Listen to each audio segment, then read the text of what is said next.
सबको नमस्कार, प्रणाम, सत श्री अकाल। हेलो नमस्कार दोस्तों, दिल्ली के प्रादेशिक समाचार के स्टूडियो में आप सभी का बहुत बहुत स्वागत है। दोस्तों यहाँ पर आपको देखने को मिलेगा दिल्ली से जुड़ी सारी बड़ी खबरें, मुख्य समाचार, ब्रेकिंग न्यूज अपडेट के रूप में, इसलिए वीडियो को शुरू से अंत तक जरूर देखिएगा। दोस्तों वीडियो को प्यारा सा लाइक और चैनल को सब्सक्राइब जरूर कर लीजिएगा ताकि दिल्ली से जुड़े कोई भी खबरें छूटे ना पाए। चलिए दोस्तों टाइम वेस्ट न करते आगे बढ़ते हैं खबर की ओर। वहीं सबसे पहली बड़ी खबर, पार्षद के पत्र के बाद एसडीएमसी की सफाई धार्मिक पोशाक पर रोक को लेकर नहीं दिया गया कोई आदेश।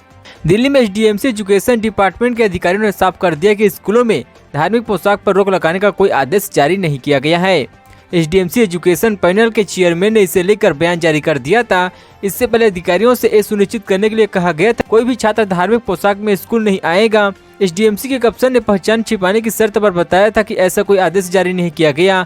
अधिकारी ने कहा कि पत्र व्यक्तिगत था और इसे विभाग की ओर से जारी नहीं किया गया।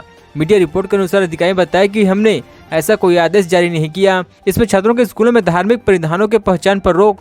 एसडीएमसी एजुकेशन पैनल के चेयरमैन निखिल शर्मा ने डायरेक्टर को पत्र लिखकर सुनिश्चित करने के लिए कहा था कि कोई भी छात्र स्कूल में धार्मिक परिधान पहनकर न आए।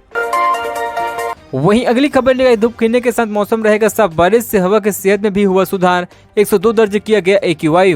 दिल्ली में शुक्रवार रात ओलावृष्टि और बारिश से मौसम ने करवट ली है। शनिवार सुबह 10:30 बजे तक 10.1 मिली बारिश रिकॉर्ड की गई। वहीं दिन का तापमान 2 डिग्री लुढ़क कर 23.8 डिग्री सेल्सियस तक दर्ज किया गया है। मौसम विशेषज्ञों का अनुमान है कि अगले 24 घंटों में मौसम साफ रहने के साथ धूप खिली रहेगी। हालांकि इस महीने के अंत तक हल्की ठंड का एहसास बना रहेगा। मौसम विभाग के अनुसार शनिवार को न्यूनतम तापमान सामान्य से एक अंक अधिक 13.4 डिग्री सेल्सियस दर्ज किया गया है। विभाग ने शनिवार को बारिश की संभावना जताई थी, लेकिन दिन भर धूप खिली रही और बारिश दर्ज नहीं की गई है। शाम को कुछ जगह बादल नजर आए। पिछले 24 घंटों में हवा की नमी का स्तर 51 से 79% रिकॉर्ड किया गया। मौसम विभाग के अनुसार अगले 24 घंटों में मौसम साफ रहने के साथ दिन भर धूप खिले रहने की संभावना है। वहीं अगली खबर निकालकर एमसीडी के स्कूलों के सिलेबस में शामिल होगी भागवत गीता। एसडीएमसी मेयर बोले छात्रों के व्यक्तिगत को आकार देने में मिलेगी मदद। दिल्ली नगर निगम अपने स्कूलों में भागवत गीता को शामिल करने की तैयार कर रही है। दक्षिण दिल्ली की मेयर मुकेश सूर्या ने कहा कि भारत के वास्तविक इतिहास को पाठ्यक्रम में शामिल करने के लिए और अधिक बदलाव किए जा रही है। मीडिया रिपोर्ट के अनुसार मेयर ने कहा कि आम आदमी पार्टी के नेतृत्व में दिल्ली सरकार जहां शहर में अंग्रेजी शब्द और शराब बेचने में व्यस्त है, वहीं हम प्रत्येक वार्ड में एक अंग्रेजी माध्यम का स्कूल खोलने जा रही हैं। हम प्राइमरी स्कूलों में भी गीता पढ़ाएंगे। उन्होंने कहा कि सभी को हमारे मॉडल स्कूलों का दौरा अवश्य करना चाहिए। उन्होंने कहा कि महान भारतीय नायकों के चरित्र जिन्हें जानबूझकर इतिहास की किताबों से बाहर रखा गया, उनको पाठ्यक्रम में शामिल किया जाएगा। कहा कि छात्रों के व्यक्तित्व को आकार देने और उन्हें सच्चा देशभक्त बनाने में मदद करेगा। वहीं अगली खबर निकाल के सोमवार को एम्स के ड्रामा सेंटर में इलाज करा सके मरीज, कोरोना की वजह से बंद थी सेवाएं। नई दिल्ली स्थित एम्स के ड्रामा सेंटर में सोमवार से मरीज के लिए सेवाएं शुरू कर दी जाएगी। मरीज ड्रामा सेंटर में अपना इलाज करा सकेंगे। एम्स प्रशासन की ओर से शनिवार को यह आदेश जारी किया गया।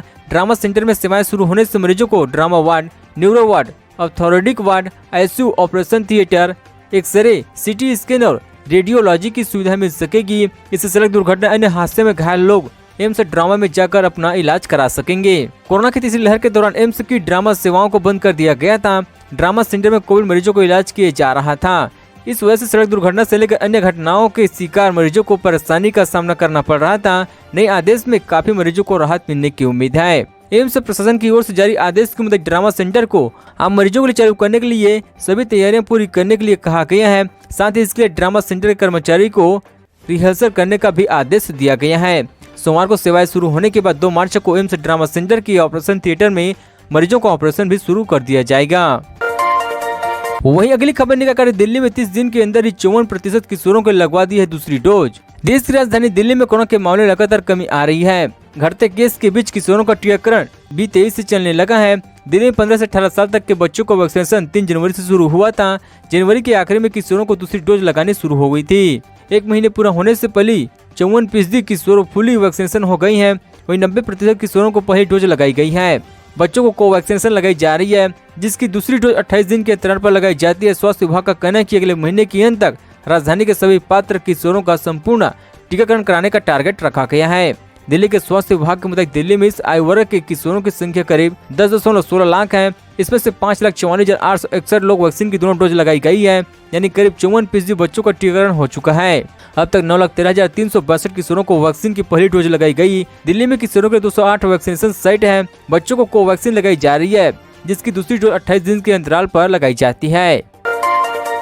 वहीं अगली खबर निकली शुक्रवार को मुकाबले कोरोना के 20 कम केस दर्ज, 440 नए मामले के साथ 2 मरीज की गई है जान। दिल्ली में कोरोना संक्रमण के मामले पहले की अपेक्षा काफी कम होने लगे हैं।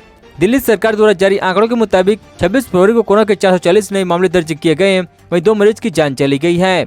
कम होते मामलों के बीच कोरोना संक्रमण दर 0.83% हो गई है। बता दें कि 25 फरवरी को दिल्ली में कोरोना के 460 नए मामले सामने आए थे और 2 मरीज की जान चली गई थी। शुक्रवार को कोरोना संक्रमण दर 0.81% थी। दिल्ली में घटते कोरोना संक्रमण के टेस्टिंग लगातार हो रही है। राजधानी पिछले 24 घंटों में 53,173 लोगों के टेस्ट किए गए, जिसमें 440 लोग संक्रमित पाए गए हैं। राहत भरी बात यह है कि 24 घंटों में 460 मरीज संक्रमण से ठीक भी हुए हैं।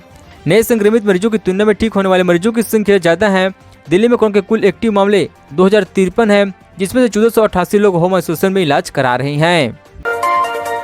वहीं अगली खबर निकली कि कोरोना के मामलों में गिरावट के बीच बढ़ी राहत। दिल्ली सरकार ने निजी कार सवारों को मास्क न लगाने की दी है छूट। दिल्ली में कोरोना के घटते मामलों के बीच पाबंदियां हटाई गई है।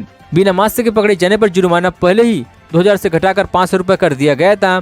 अब निजी कार सवारों को मास्क पहनना अनिवार्य नहीं होगा। यह नियम सिर्फ निजी कार में यात्रा कर रहे लोगों पर ही लागू होगा।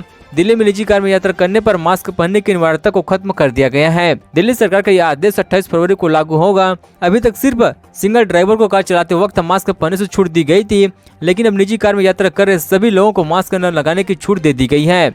इसे लेकर दिल्ली सरकार की तरफ से आधिकारिक आदेश जारी कर दिया गया। सरकार की आदेश 28 फरवरी यानी कि सोमवार से लागू होगा। दिल्ली में कोरोना के कम होते मामलों के बीच सरकार लगातार पाबंदियों में राहत दे रही है। वहीं अगली खबर निकली यूपी के कुंडा कई जगहों पर बूथ चेकिंग का आरोप। एसपी ने लिखा चुनाव आयोग को चिट्ठी। उत्तर प्रदेश विधानसभा चुनाव में 5वें चरण के लिए मतदान जारी है। राज्य के प्रतापगढ़ जिले के सभी 11 जिलों में वोटिंग जारी है।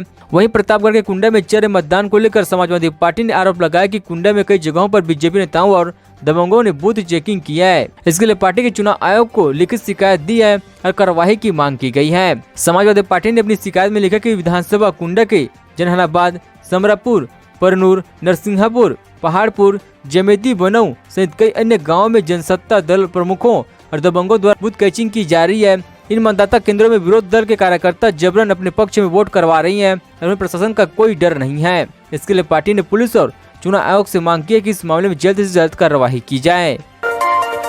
वहीं अगली खबर निकलकर यूक्रेन रूस के बीच इधर में लटकी शांति वार्ता। राष्ट्रपति जेलेंस्की का बेलारूस से बातचीत से इंकार, इस बात पर जताई आपत्ति। यूक्रेन के राष्ट्रपति व्लादिमीर जेलेंस्की ने कहा है कि उसका देश रूस के साथ शांति वार्ता करने के लिए तैयार है, लेकिन यह वार्ता बेलारूस में नहीं होगी। उनका कहना है कि बेलारूस मॉस्को की चल रहे हमले के बीच जमीनी मदद कर रही है। राष्ट्रपति जेलेंस्की ने रविवार को एक वीडियो संदेश में वार्ता के वैकल्पिक स्थानों के तौर पर वास्कर, प्रतिवस्का, इंसब्रुला, बुडापेस्ट या बाकू का नाम शामिल है। उन्होंने कहा कि अन्य स्थानों पर भी वार्ता हो सकती है, लेकिन स्पष्ट किया गया है कि यूक्रेन बेलारूस में वार्ता नहीं करेंगे। दरअसल क्रेमलिन ने रविवार को कहा कि उसका एक प्रतिनिधिमंडल यूक्रेन के अधिकारी से बातचीत करने के लिए बेलारूस के गोमेल शहर पहुंच गई है। क्रेमलिन के प्रवक्ता दिमित्र पेस्को ने कहा कि प्रतिनिधिमंडल में सैन्य अधिकारी और राजनीतिक शामिल है। सैन्य अधिकारी और राजनयिकी शामिल है। उन्होंने कहा कि रूसी प्रतिनिधिमंडल बातचीत के लिए तैयार है और हम यूक्रेन के अधिकारियों का इंतजार कर रही हैं। रूस ने गुरुवार को यूक्रेन पर हमला कर दिया। उसकी सेना उत्तर में मॉस्को के सहयोगी बेलारूस की ओर से आगे बढ़ रही है। रूस और बेलारूस से करीबी संबंध है, ऐसे में इस बात की पहले ही आशंका जताई गई थी। वही अगली खबर निकल गई, यह चुनाव घोर परिवारवादी और घनघोर राष्ट्रभक्तों के बीच है। देवरिया में विपक्ष पर पीएम मोदी का निशाना। प्रधानमंत्री नरेंद्र मोदी रविवार को देवरिया में चुनावी जनसभा को संबोधित किया। पीएम मोदी ने यह कहा कि उत्तर प्रदेश विधानसभा चुनाव 2022 को घोर परिवारवादी और घनघोर राष्ट्रभक्तों के बीच है। इसी के साथ यहाँ उन्होंने सपा बसपा और कांग्रेस पर जमकर निशाना साधा है। पीएम मोदी ने कहा कि यूपी में इस बार जिस तरह का चुनाव हो रही है उससे घनघोर परिवारवादी समझ नहीं पा रही हैं। इस बार चुनाव घोर परिवारवादी और घनघोर राष्ट्रभक्तों के बीच है।